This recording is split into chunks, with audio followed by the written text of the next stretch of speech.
Minasan, konnichiwa, hello. Welcome to this part 2 of beautiful and surprising things for foreigners, which actually probably for most Japanese are pretty normal everyday things. I think it's fun to observe your own culture and country from a new or fresh perspective.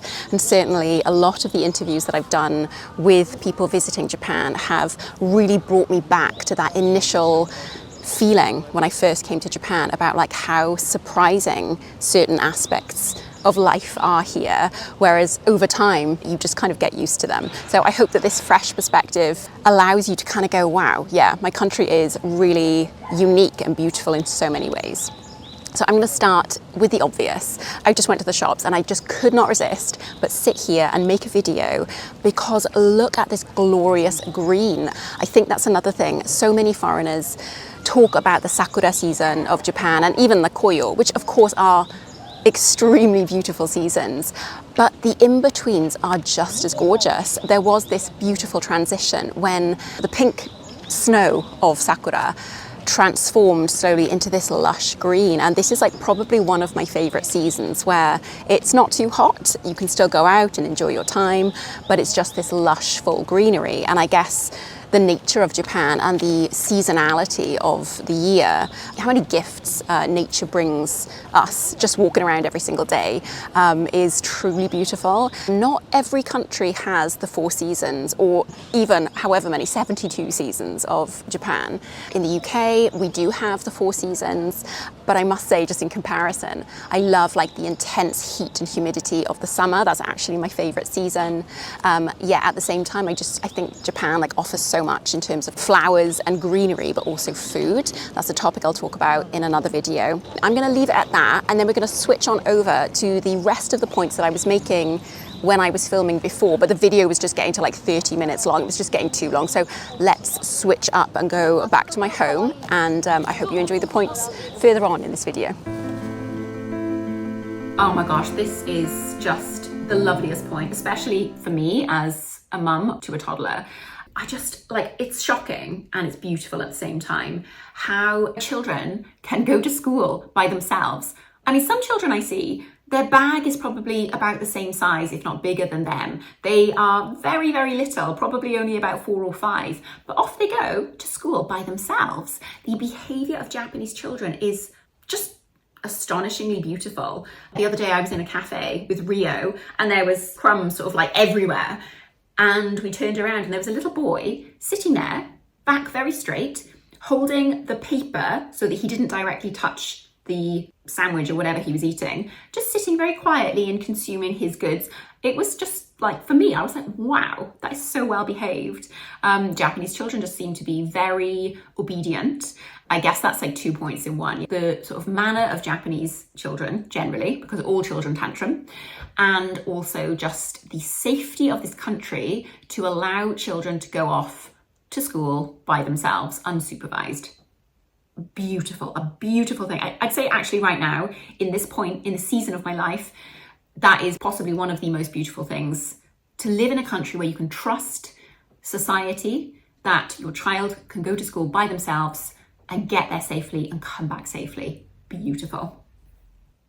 Oh yeah, my next point is how good children are. So I've kind of just mixed them both in. But yeah, just how children sit quietly, carefully, really already having learnt the social etiquette at such a young age, whereas in the West, probably the same age children will be running around like headless chickens, getting excited and, you know, making mess and whatever.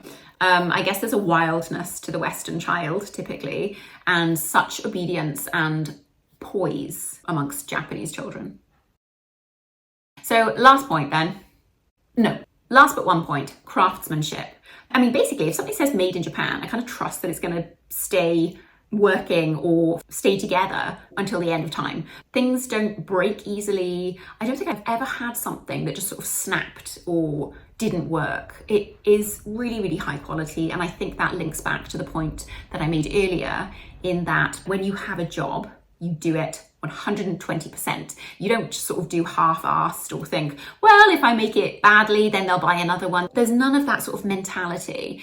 There is just such, it's self-honor, I suppose, like wanting to do a good job all round. It's not just like a physical working job, but it's like everything that people do, they want to do it well. And that is a beautiful, beautiful thing, which again, is not found in every single culture. Yeah, I think just like the Japanese desire to do their best is an intrinsic quality. It's not like a learned thing or a competitive thing. It's just, yeah, like to respect yourself and to respect your community by giving it your all. And if you think about it, like if everyone did their best, it doesn't mean to be perfect, but like if everyone really applied themselves and really valued what they were working on, it would make a beautiful society. And as you can see by Japanese society, it does. So yeah, I just want to say thank you to everyone who kind of maybe doesn't want to do their job or kind of feels a bit down, but has to put their own personal issues aside to apply themselves to something that is going to help serving someone beautifully or creating something beautiful and giving it to someone else with no benefit for yourself. Like that is just such a lovely thing. So thank you for all those times that you think, God, I really don't want to get out of bed today and I just rather sleep than go to work. We appreciate it. Right, last point, how things are packaged in shops. It's like, okay, so I don't know if you know ASMR, which again is something that Japan is just naturally very good at. I'm going to give a brief explanation. As a big ASMR fan myself, ASMR is basically the sensation of deep calm and relaxation, even sometimes getting sort of like shibireru because it's so relaxing. Like when you go for a head spa and just they massage your head and you just feel like, that's so nice. Or if you listen to like the pitter patter of rain and you just feel this like lovely, wholesome, calm feeling. That's ASMR. And ASMR is something that has absolutely exploded on the internet. There is a huge, well, extremely famous, I should say, Japanese ASMR artist, Twix ASMR. Love your videos, watch them basically every night. And she really brought Japanese ASMR onto the table in the sense that when you go for a massage, it's not just a relaxing massage. The whole process is just so relaxing on a deep nervous system reset level. The way that the person talks is calm and gentle and brings you to this place of like relaxation even before they've touched you. The explanations, the tea, just everything about it is so calming. And I feel that even in daily life in Japan, without being conscious of it, there's an understanding of how enjoyable something can be when it's calm and it's gently set out, clearly and like it's just so nice. One of these moments where I get this ASMR like kind of feeling is when I buy something from the store and they're like, would you like it wrapped? And I say, yes, please. And they're there wrapping it. Everything's perfect. There's no sort of like scraggly bits. They'll fold it. I mean, it's just gorgeous. Like I want to film it because it's just art. Other moments is like we're setting up a bank account, for example. I go with my husband and they say, oh, please sit down. And I'm like, yes, ready for my ASMR because I sit down and they're like talking in Japanese and it's so, they're not talking frantically and they're not shouting at us and everything is carefully explained. And you know, it's so nice for me. I love it. So I do think Japanese kind of, they really understand, perhaps it's a type of customer service, but how lovely it is, how much better it is to have something wrapped when it's like beautifully done, or have something explained to you when it's carefully said and gently spoken.